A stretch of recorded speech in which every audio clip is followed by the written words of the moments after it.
منو سلوا کھاتے رہے, کوئی انہوں نے مزدوری نہیں کی. رات کے وقت ایک شبنم کی طرح قطرے گرتے تھے, صبح وہ بندیاں بن جاتی تھی میٹھی, کھا لیتے تھے. اور غولوں کے غول سلوا پرندے آتے تھے جن کو پکا کے کھاتے تھے. وہ خود بہت شکار ہونے کے لیے تیار تھے. جنتی خوراکیں کھاتے رہے 40 سال تک. سایہ بھی اللہ نے دیا, ٹھیک ہے جی, اور وقت کا پیغمبر بھی ہر وقت موجود بیچ میں گائیڈنس کے لیے. روحانی گائیڈنس بھی موجود ہے, دنیاوی گائیڈنس بھی موجود ہے, ریسورسز موجود ہیں. ہمارے انڈیا پاکستان بنگلہ دیش میں اکثر گھروں میں لڑائیاں جو ہے وہ فائنینشیل ایشوز کی وجہ سے ہوتی ہیں نا. خرچہ نہیں چل رہا ہوتا تو میاں بیوی آپس میں لڑ پڑتے ہیں. بیوی کہتی ہے میرے خرچے نہیں پورے کر رہے, خامد کہتا ہے میں پورا دن مزدوری کر کے آتا ہوں, یہ پیسوں کی حفاظت نہیں کرتی. یہ تو سب کچھ ہی ختم. 12 لاکھ کا لشکر. اس طرح کی لاڈلی کوئی امت ہے؟ 3 کتابیں بھیج دی اللہ نے. اور بخاری مسلم میں آتا ہے کہ بنی اسرائیل کا انتظام مسلسل انبیاء کے ہاتھوں میں رہا. ایک نبی فوت ہونے سے پہلے دوسرے نبی کو اپنا خلیفہ بنا کے جاتا تھا. حضرت موسیٰ سے لے کے حضرت عیسیٰ علیہ السلام تک 1400 سال کے اندر, یہ بھی 1400 سال ہے, 1400 سال کے اندر کوئی ایک لمحہ بنی اسرائیل پہ ایسا نہیں آیا کہ وقت کا پیغمبر موجود نہ ہو. تو سر لڑائی تو ہونی کوئی نہیں نا. آج فرقے کیوں بنے ہوئے ہیں؟ کیونکہ ایک لیڈر نہیں ہے. نبی علیہ السلام جب تک دنیا میں موجود تھے کوئی لڑائی نہیں تھی, سب ایک لیڈر کے اوپر متفق تھے.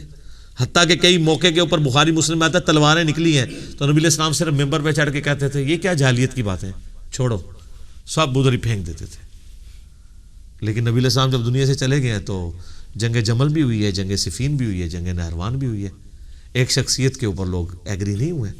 یہ پیغمبر کا ہی معجزہ ہوتا ہے کہ وہ دنیا میں موجود ہو تو لوگ اس کے اوپر ایگری کر جائیں. یہ پروٹوکول کسی کا نہیں ہو سکتا. اور آخرت جب آنے والی ہوگی قیامت کا دن, اس سے پہلے جو نشست ثانیہ اسلام کی ہونی ہے اس میں بھی آپ دیکھیں کہ حضرت امام مہدی علیہ السلام تو انیشل مسلمانوں کے لیڈر کے طور پہ آئیں گے نا. بعد میں جو لیڈرشپ ہے اصل میں وہ تو ایک پیغمبر کے ہاتھ میں آئے گی, حضرت عیسیٰ ابن مریم. وہ پیغمبر بھی ہوں گے اور امتی بھی ہوں گے, اور ان کی پیغمبری چھینی نہیں ہوگی اس امتی ہونے کی وجہ سے, کیونکہ بخاری مسلم میں احادیث ہیں کہ اللہ تعالیٰ ان کو وحی کے ذریعے بتائے گا کہ انہوں نے آگے کیا کیا کرنا ہے, ٹھیک ہے. لیکن وہ اپنے جو اس وقت کے پولیٹیکل ایشوز ہیں اس کو لے کے چلیں گے. دین کے حوالے سے کوئی گائیڈ لائن نہیں ہوگی, کیونکہ صحیح مسلم میں الفاظ ہیں کہ عیسیٰ ابن مریم تم میں اتریں گے, اور بخاری مسلم دونوں میں حدیث ہے کہ عیسیٰ ابن مریم قیامت سے پہلے تم میں اتریں گے, صلیب کو توڑ دیں گے, خنزیر کو قتل کر دیں گے, جزیہ موقوف کر دیں گے, جزیہ لینے کی ضرورت نہیں پڑے گی, سارے مسلمان ہو جائیں گے, اور دنیا میں امن قائم ہو جائے گا. اور مسلم شریف کے الفاظ ہیں, وہ راوی کہتے ہیں کہ وہ تمہیں اللہ کی کتاب اور تمہارے نبی کی سنت کے مطابق چلائیں گے.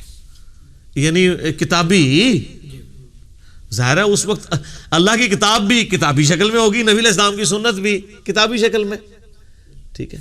تو انبیاء کرام علیہ السلام کے جو پیروکار بنیں گے انہی کے لیے خیر و بھلائی ہے اس دنیا میں بھی اور آخرت کی زندگی کے اندر بھی انشاءاللہ تعالی.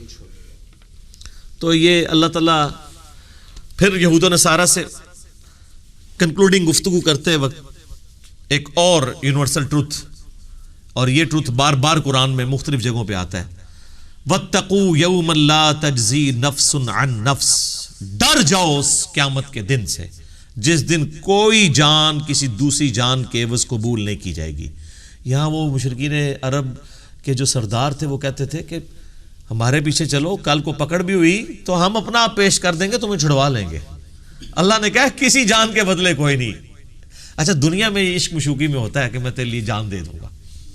اللہ کہہ رہا ہے کوئی قیامت دن کوئی عشق مشوقی کوئی اس طرح کی شو بھی کرنے کی کوشش کرے گا نا, ویسے تو کسی کی ضرورت نہیں کہ کام کر جائے, ٹھیک ہے. ایسے ہی عشق سارا نکل جائے گا, ایک صرف گرم سلاق کسی نو پھیرو تو لگ پتا جاتا ہے, ٹھیک ہے نا.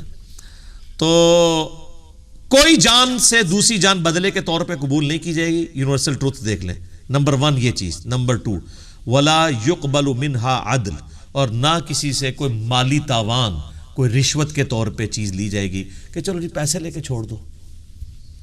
ولا تنفعها شفاعة ولا هم ينصرون, نہ ہی کسی کی سفارش کام آئے گی اور نہ ہی ان کی مدد کی جائے گی.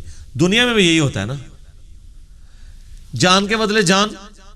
یہ بہت کم کیسز میں ہمارے قبائلی علاقوں میں ہوتا ہے کہ جب کوئی لڑائی ہوتی ہے یا وہ کسی نے کسی کی بچی کے ساتھ نکاح کر لیا, وہ کہتا ہے جی آپ اس کی بچڑی لے جائیں, ایک جان کے بدلے دوسری جان. وہاں بھی قبائلی سسٹم میں ہوتا تھا, ایک بندہ ادھر سے قتل ہوتا تھا, وہ ادھر سے ایک کر دیتے تھے.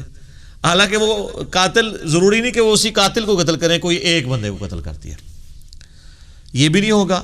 نہ مال لیا جائے گا. دنیا میں آپ رشوت دے کے چھڑوا سکتے ہیں کسی کو جرم سے, یا جج کو رشوت لگا سکتے ہیں, لیکن آخرت میں نہیں. آخرت کا جج تو اللہ ہے, اور نہ ہی کسی کی سفارش قبول کی جائے گی.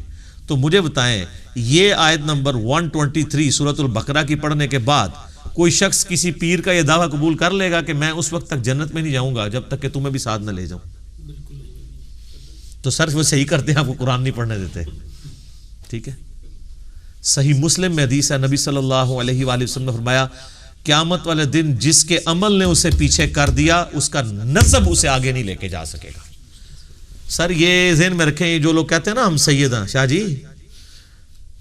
جی صحیح مسلم مولانا شریف نہیں, قیامت والے دن جس کے عمل نے اسے پیچھے کر دیا اس کا نسب اسے آگے نہیں لے کے جا سکے گا. اب آپ کو وہ حدیث سمجھ آئے گی جو بخاری مسلم دونوں میں ہے, اے میری بیٹی فاطمہ میرے مال سے جو تو نے لینا ہے مجھ سے لے لے, اگر اللہ کے حضور پکڑی گئی تو میں تیرے کچھ کام نہیں آؤں گا. اچھا یہ صرف فاطمہ کے لیے نہیں ہے.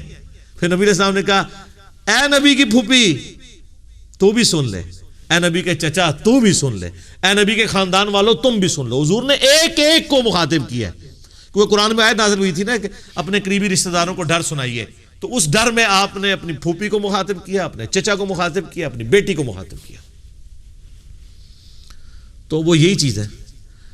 اچھا یہ جو آج ہمارے انڈیا پاکستان بنگلہ دیش کے مسلمانوں کو یہ شفاعت کا کنسیپٹ ہے, تو یہ یار مطلب صحابہ اور اہل بیت کو کیوں نہیں تھا سمجھ آئی کہ یہ شفاعت جو کچھ بھی ہے تیرے محبوب کی امت سے ہے؟ کوئی ضعیف روایت بھی ہے کہ جو کچھ بھی ہے تیرے محبوب کی امت سے ہے؟ کسی سے عقیدہ قول, کسی تابعی کا قول, اس طرح تو ہے ہی نہیں ہے. عمل ہے پھر یقیناً اگر کسی کا عمل بہتر ہوا تو پھر اللہ تعالیٰ اس کے نسب کا فائدہ بھی اسے دے گا. تو میرے بھائیو امید ہے کہ آپ کو یہ ویڈیو پسند آئی ہوگی اور بات سمجھ میں آئی ہوگی. اگر ویڈیو پسند آئی ہے تو لائک اور شیئر ضرور کیجیے, اور ہمیں سپورٹ کرنے کے لیے سبسکرائب ضرور کیجیے, اور ہمارا نیا چینل ہے ہدایت کا راستہ, اسے بھی سبسکرائب کر لیں. اور ملتے ہیں نیکسٹ ویڈیو میں انشاءاللہ. السلام علیکم ورحمۃ اللہ وبرکاتہ.